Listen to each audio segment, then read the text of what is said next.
Okay, this is quite a revealing one, dealing with probably three different aspects. The main line is Space Agency Chief of South America is fired after revealing recent Amazon deforestation. Now, whenever you look at this, I wanted to do a video about this while it was going on, and needed some more information and stuff, but also I really try to stay in ancient civilizations.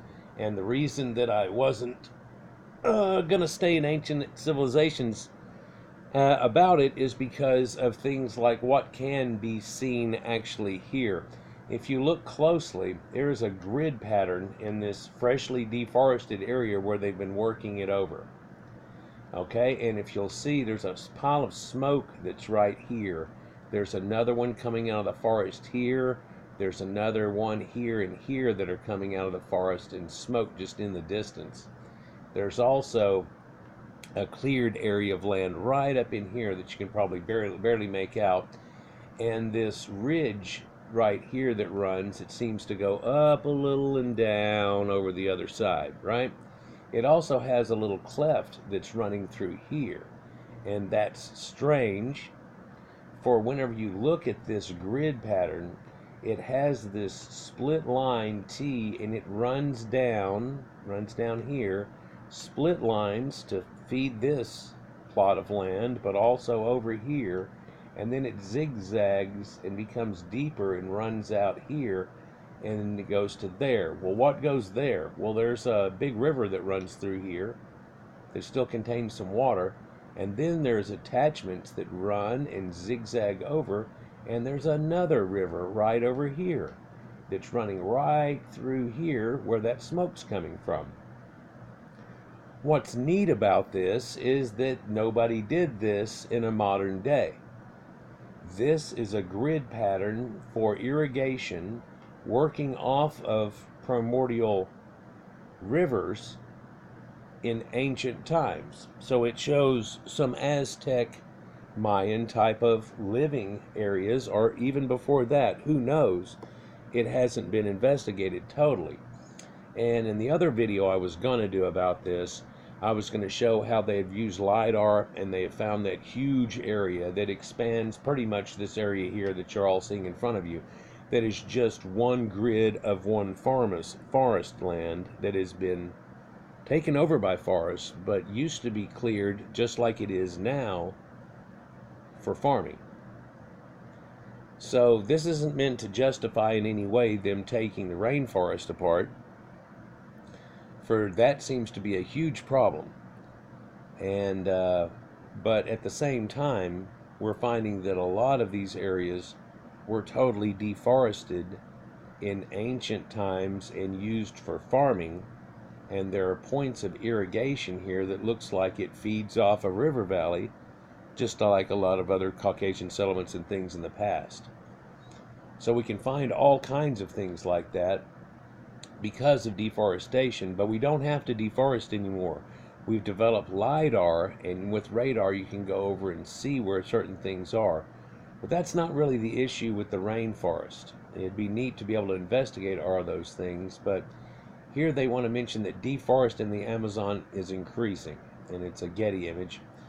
Brazil's controversial president Jair Bolsonaro has fired the director of the Brazilian Space Agency, INPE, which monitors deforestation in the Amazon. We'll wonder why. Well, the agency really recently revealed the extent to which deforestation has increased since Bolsonaro took power in January, which the president took exception to and didn't like showing that fact, especially whenever it became on the world stage, and the amount of burning that they were doing. For the American public was led to believe, oh no, save them, help them, send billions, send, give, help, give. Whenever they expose the reality of the situation is they're massively deforesting and starting these on fires themselves. And they rolled it back, and I'd like to show this video to you, and it shows them literally starting fires and just mowing through an area. And so it was all begun by them, and it's not an accident. And did it get out of hand? Nah, they were going to go bigger and bigger till it came out. More than 3,700 square kilometers of forest have been cut down so far this year, according to NPay, that is more during the same period in 2016, the year with the highest losses in the past decade. So it's, instead of being more and more cautious whenever this guy took place, it was more and more go, go, boom. Bolsonaro recently claimed that NPay figures are a lie and were released to harm Brazil's reputation.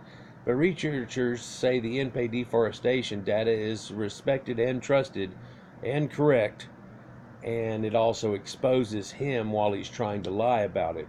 Organizations in other countries that monitor deforestation via satellites have also recorded those big increases.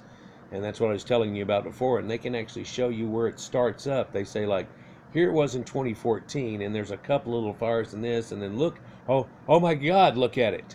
And none of that's from lightning strikes or anything like that. And lightning doesn't make square plots of land. And they really have a hard time getting a fire to start in the rainforest. It's called the rainforest for a reason.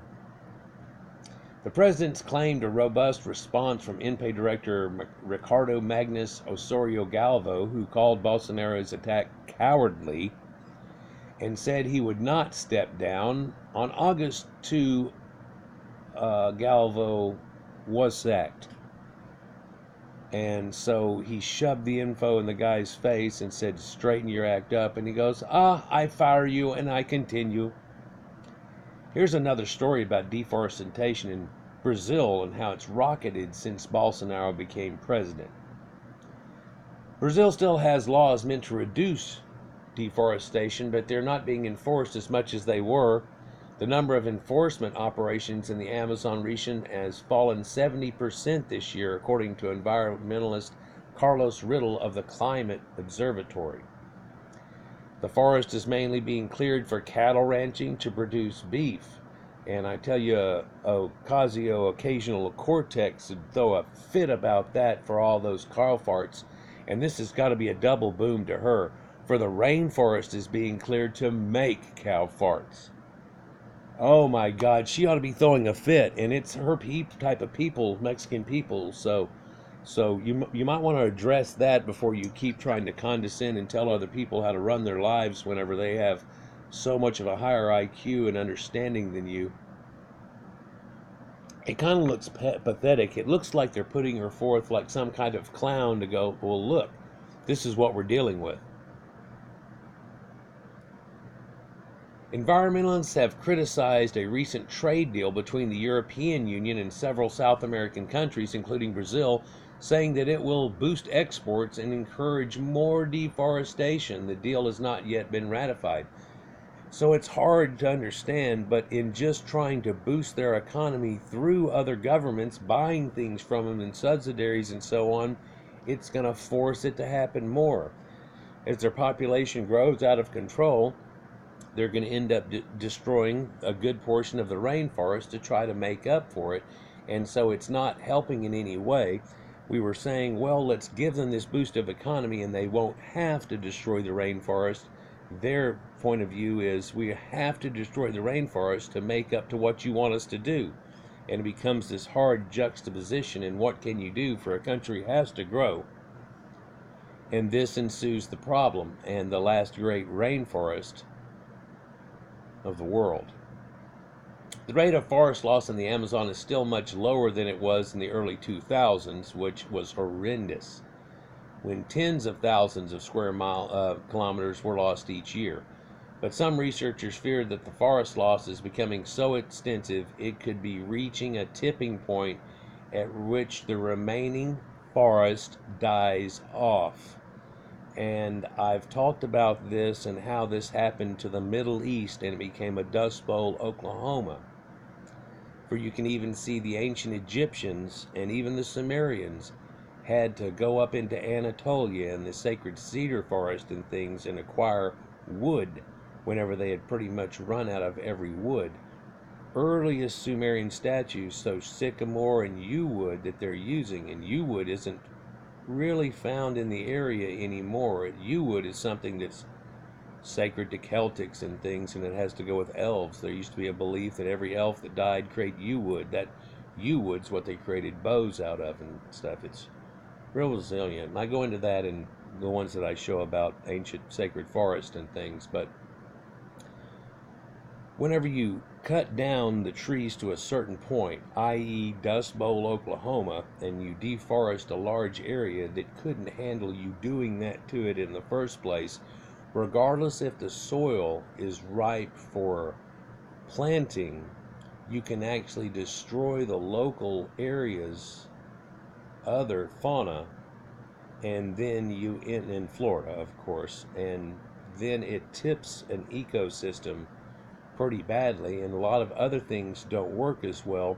And what people don't understand, and to this day it seems, is that large portions of forests irradiate moisture up out of the air and cause its own rain, which sustains itself. And if you clip it to the point that it doesn't have that and are upwind of its situation, follow me, then there is no moisture making it over there and causing the rainforest to be rained upon. I.e., the Sahara used to be a green vegetative place. Just some 6,000 years ago, 7, 8, and boy, it looks good now. We've easily gone into it and found that out. I did stories about it and how there was Caucasians all over North Africa, even at that time, and what we consider the Sahara now. And it might be just, striking to some people, but they had, this depictions on the wall and mermaids of the Green Sahara I did, and Gabero, and they show these Tiffians and cultures that hook up with all the ancient Caucasian North Africans and even the Guanche Islanders there. But deforestation raises local temperatures and reduces rainfall in addition to the changes caused by global warming. And so you can screw yourself right into the ground by doing this. If there is too much of this, then all of this starts to falter. And while you might go, yay, we got more farmland, it becomes not so good a farmland. And then the rain that makes those rivers flow and that you can chop into and feed off to irrigate aren't flowing as much and can't quite do it. This also happened in India in ancient times, and just because of a river diversion, many civilizations right there were pretty much just abandoned. And we've done some videos on those, and it shows ancient Aryan contact and things like that. But ironically, if I put those out, 3 of the videos I put out are banned in 244 countries. Isn't that amazing? Yeah, just show a horse burial and this, that, and the other, and other contact, and no, can't do that. But this might expose some land, and that might expose some of the vastness of the Aztec Empire. But as this happens, it also destroys the rainforest that's helping to purify the air of the world. And while I've stated that phytoplankton can really help in that endeavor, in eating some carbon dioxide up and taking some carbon footprints away, it's merely a band-aid. And really what seems to need to happen is a lot more vegetation planted through and encroaching back on the areas that it's faded from, and then a project done to spike into it with life that is sustained by perpetual water and let it grow back out and no longer become desertified, if you will. Anyhow, guys, I just thought I'd point this out, and it's amazing. Whenever it exposed the president for what he's doing, you can see that instantly he attacks that and makes it go away, but he doesn't stop. And if you'll remember, this was put out to the American public as, oh, send millions, and they started making funds and all kinds of crazy things for Caucasians in North America to blow more of their money on towards an endeavor where these other people are screwing themselves, and all it's going to do is feed the situation. And they talk about the trade that they're trying to create with them. It's just going to feed this situation. So somebody needs to help them figure out what to do, and Argentina and all the problems that's happening in South America. But with all the problems in North America alone and the rest of the world, it becomes a difficult endeavor, and Caucasians of North America can't be Superman for everybody, and the United Nations sure shouldn't be trying to be the Superman for everybody, for we can see their agenda right off the bat. Anyhow, guys, like, share, and subscribe, and enjoy. We'll get on to the next one. Peace.